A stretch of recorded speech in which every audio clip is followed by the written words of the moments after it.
The forecast in our area calls for the possibility of a winter storm. Could be some sleet, snow, and even ice.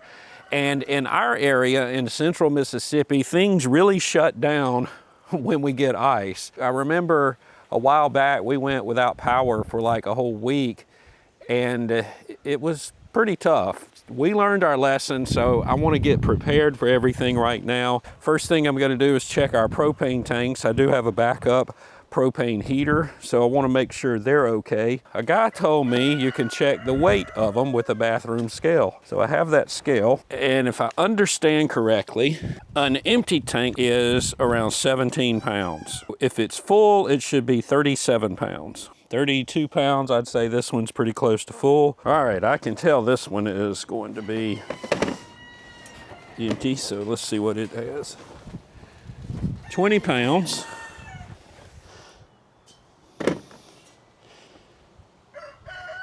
17 pounds, totally empty. Okay, another thing we like to check is the generator. I leave this generator under the cover now. It's a weatherproof cover. I'll leave it under here with the cord ready to get to. So I want to make sure it will crank. I really need to check it about once every other week. Doesn't always happen. And it's got a little issue. Okay.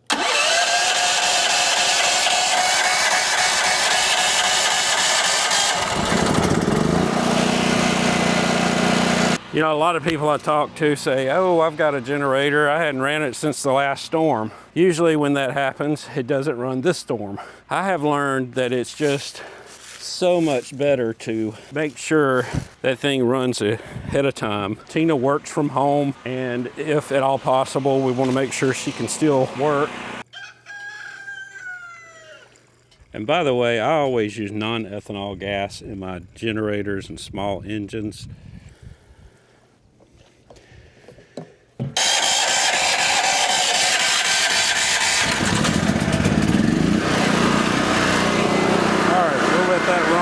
We'll let that run about 15, 20 minutes.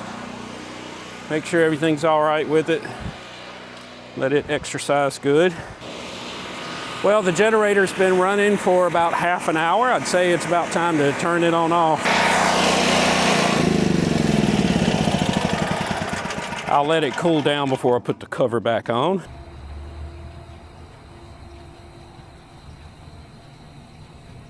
Just filled up with gas on the gas tanks. Got non-ethanol gas. I like to use non-ethanol gas in all the small gas engines that I have. And I also got 2 new propane tanks, swapped them out. So we're ready to go.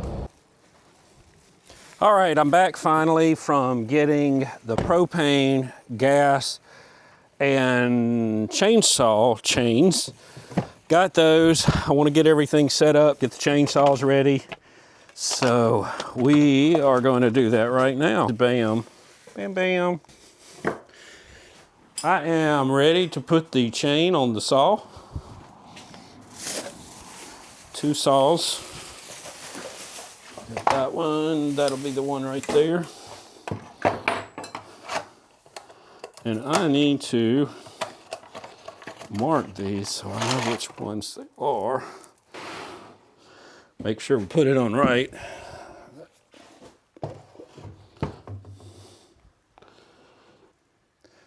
You know, I really hope that we're doing all these preparations and not going to need it, but when the storm comes, that's too late to prepare. So obviously, you've got to do it ahead of time. And I've been in the shape before when I wasn't prepared, and I swore I'd never get in that shape again. I got that on. Whoa. And make sure it is tight.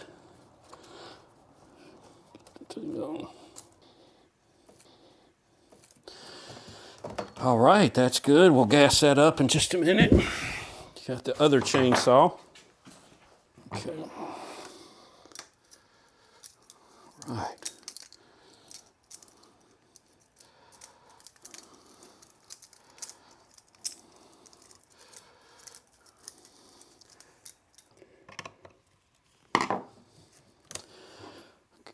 Now we tighten it up.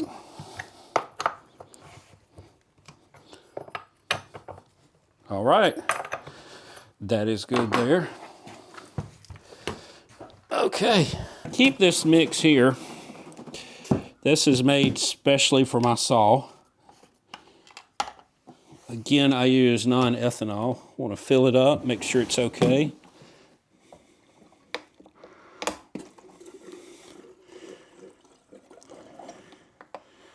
Let's get some borachane oil in here. If I can do it without spilling it everywhere.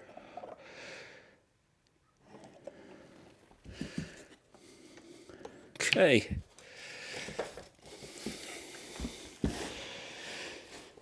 Now let's take it out there and see if it cranks.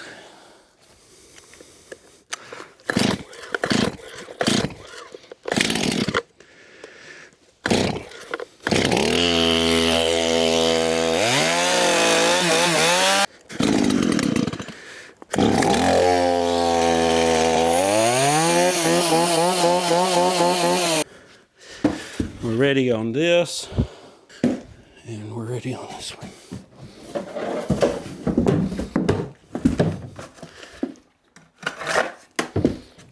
It's a 1 gallon container for the chainsaws. This makes it easy to mix because the steel oil requires 1 gallon, and you pour this whole thing in here.